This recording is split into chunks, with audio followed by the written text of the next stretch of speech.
Badan Pemeriksa Keuangan Republik Indonesia kumpul seluruh kuasa pengguna anggaran di lingkup pemerintahan Kota Manado guna pemeriksaan pengelolaan keuangan daerah tahun anggaran 2021.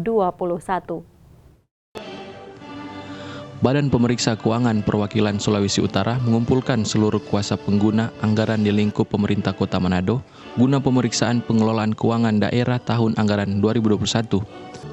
Kepala Badan Pemeriksa Keuangan Perwakilan Sulawesi Utara, Karyadi memberikan pengarahan langsung kepada sejumlah kepala perangkat daerah perihal pemeriksaan yang mulai dilaksanakan hingga 45 hari ke depan.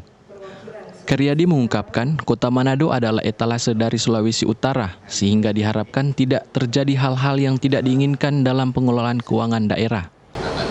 Secara serentak semua kepala daerah untuk diserahkan selalu BPK. Sehingga wajar untuk saat ini lagi menyusun BPKD, mungkin lagi menyusun, satuan OPD juga lagi menyusun laporan keuangan masing-masing satker, nanti dikompilasi oleh BPKD untuk diramu akhirnya menjadi laporan keuangan pemerintah Kota Manado.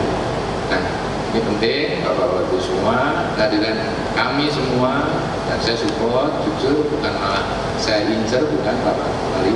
Karena apa? Kota ini adalah etalasenya Sulawesi Utara. Saya tidak mau terjadi sesuatu hal yang apa? Oh, jangan sampai besar, jangan sampai terjadi lah di kota, karena etalasenya Sulawesi Utara.